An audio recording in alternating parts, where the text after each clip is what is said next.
So today I want to talk about foam rolling. I've got my handy dandy foam roller here with me and my stretching buddy Marty, who hopefully won't get in the way during this video. So foam rolling, as you all know, is super important, but I think we all know that, but we just end up not doing it for some reason. For me, the reason is because it's just like tedious and time consuming, and I'm like, I'd rather just do a quick warm up and run, and then after my run I'd rather just get in the shower and finish it, you know? So it can be tedious, but it is super important. You should be foam rolling before you're exercising or your runs or whatever, in order to start warming up the muscles and the tendons and ligaments and all that, and getting them primed for your workout. So the foam rolling I'm using is by Add-A-Day. I don't know if you can see the logo there, but this has grooves kind of popping up along the foam rollers to get a deeper roll than your traditional foam roller, which is what I really like about it. And I'm just going to go over a few different foam rolling techniques that I use before and after my runs, and explain, you know, what muscle you're hitting and the benefits of it and all that. And a lot of it I learned from my physical therapist, and he is so adamant about foam rolling, which is why I started doing it more, because he'd always ask me, do you foam roll before you run? And I'm like, no. And he would just like give me, you know, slack for that. So let's go over some of my favorite foam rolling exercises. So the first one I like to do is I like to set it up, and we're gonna actually sit on the foam roller. So you're gonna pick a glute. So I'm gonna start with my left side, and we're going to, if you pick the left, you're gonna lift that ankle up onto your knee, and then you're leaning onto this glute, and then we're gonna just start rolling. So you should start feeling some tender spots. I haven't foam rolled in a while because I haven't been exercising, so this is gonna hurt for me. But so once you feel a tender spot, you stop, and you're gonna hold it there for like 20 to 30 seconds, and then you're gonna keep going. So then you feel another tender spot, you stop, and then you keep going. So for this, you're foam rolling like from the kind of almost like your lower back of your glute. You're basically hitting your entire glute, just going all the way up and down.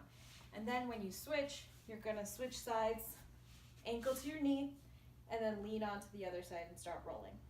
Next, we're going to hit hamstring. So you're gonna get it under a hamstring and come up and just roll from the bottom of your glute to your knee. So you're hitting everything. If you need more pressure, you can add your leg on top and then come up and roll. So then you'll feel more of a pressure on that hamstring. Then we're gonna go on to calf. So that's gonna be the same thing. You're gonna just get up and you're gonna roll. So this for me usually is enough because of my shin pain and all that. Putting pressure on ends up hurting my bone more than anything.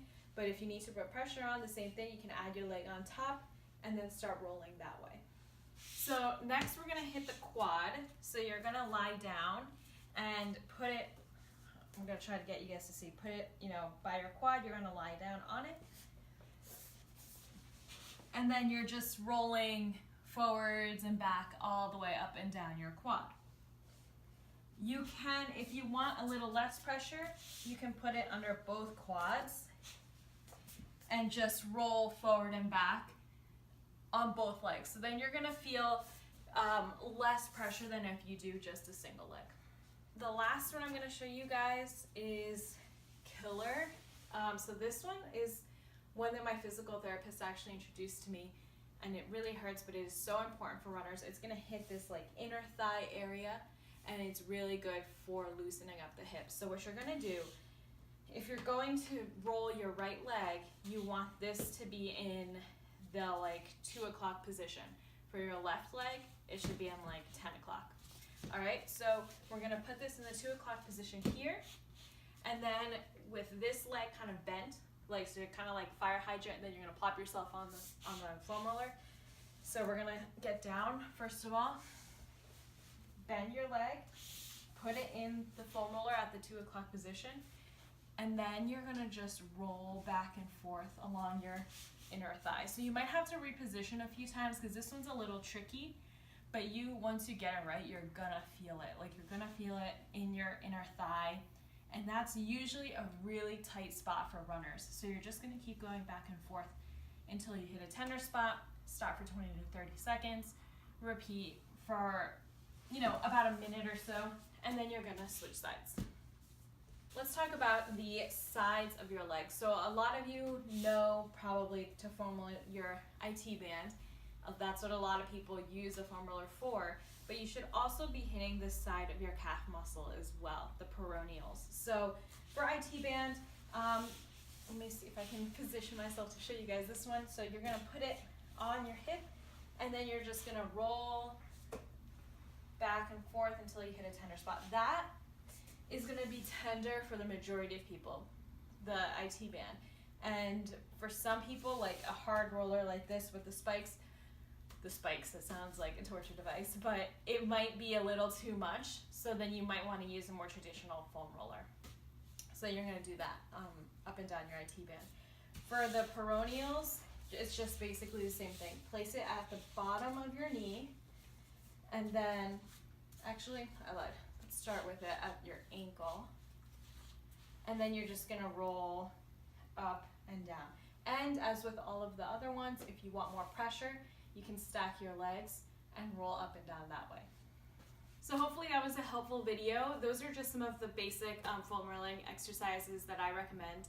They're just really good for warming up the muscles and also just working out those tight knots that you might have, especially after running or exercising or spin or whatever. Even just if you're sitting all day, you're sitting on your butt all day, and it's just a good way to kind of like work the muscles.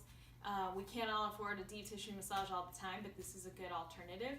So my favorite is the glute one, because your glutes are just working all the time, whether you're walking or running or spinning, swimming, whatever you're doing, you're probably using your glutes. So just try to take care of them by stretching and foam rolling. And I'm sharing a stretch a day for the month of February on my Instagram. I've shared a lot of good glute and hip openers, so go check it out. My handle is @PattyRevis13, and make sure to subscribe to my YouTube channel for more fitness videos. Bye everyone.